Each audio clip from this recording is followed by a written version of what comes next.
ಕಾರ್ಗಿಲ್ ಎಂಬುದು ಭಾರತದ ಕೇಂದ್ರಾಡಳಿತ ಪ್ರದೇಶವಾದ ಲಡಾಖ್ನ ಒಂದು ಸ್ಥಳವಾಗಿದೆ.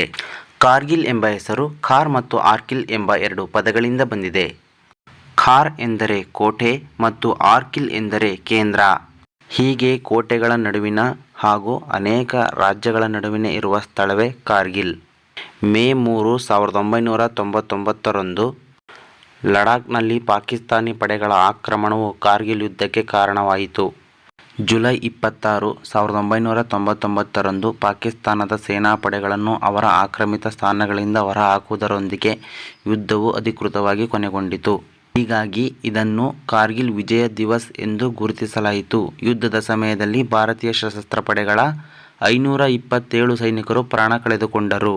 ಕಾರ್ಗಿಲ್ ಯುದ್ಧದಲ್ಲಿ ಹುತಾತ್ಮರಾದ ಕ್ಯಾಪ್ಟನ್ ವಿಕ್ರಮ್ ಬಾತ್ರಾ ಅವರ ಅಭೂತಪೂರ್ವ ಶೌರ್ಯವನ್ನು ಪ್ರದರ್ಶಿಸುವ ಮೂಲಕ ಶೌರ್ಯ ಸಾಧಿಸಿದ ಭಾರತೀಯ ಸೇನೆಯ ಅಧಿಕಾರಿ ಅವರಿಗೆ ಮರಣೋತ್ತರವಾಗಿ ಭಾರತದ ಅತ್ಯುನ್ನತ ಶೌರ್ಯ ಗೌರವವಾದ ಪರಮವೀರ್ ಚಕ್ರವನ್ನು ನೀಡಿ ಗೌರವಿಸಲಾಯಿತು. ರೈಫಲ್ ಮ್ಯಾನ್ ಸಂಜಯ್ ಕುಮಾರ್ ಈ ಅಧಿಕಾರಿಯು ಪರಿಸ್ಥಿತಿಯ ಗಂಭೀರತೆಯನ್ನು ಅರಿತುಕೊಂಡು ನಿಷ್ಕಪಟ ಧೈರ್ಯವನ್ನು ತೋರಿಸಿದರು. ತನ್ನ ವೈಯಕ್ತಿಕ ಸುರಕ್ಷತೆಯನ್ನು ಸಂಪೂರ್ಣವಾಗಿ ನಿರ್ಲಕ್ಷಿಸಿ ಕೈಕೈ ಯುದ್ಧದಲ್ಲಿ ಅವರು ಒಳನುಗ್ಗುವವರಲ್ಲಿ 3ರನ್ನು ಕೊಲ್ಲುವ ಮೂಲಕ ಗಂಭೀರವಾಗಿ ಗಾಯಗೊಂಡರು.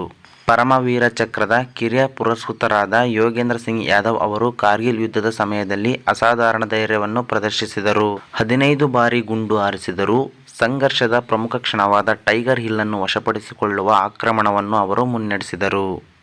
ಗುಂಜನ್ ಸಕ್ಸೇನಾ ಭಾರತೀಯ ವಾಯುಪಡೆಯ ಅಧಿಕಾರಿ ಮತ್ತು ಮಾಜಿ ಹೆಲಿಕಾಪ್ಟರ್ ಪೈಲಟ್.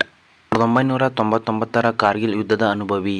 ಯುದ್ಧ ವಲಯದಲ್ಲಿ ಹಾರಿದ ಮೊದಲ ಮಹಿಳೆಯರಲ್ಲಿ ಇವರೂ ಒಬ್ಬರು.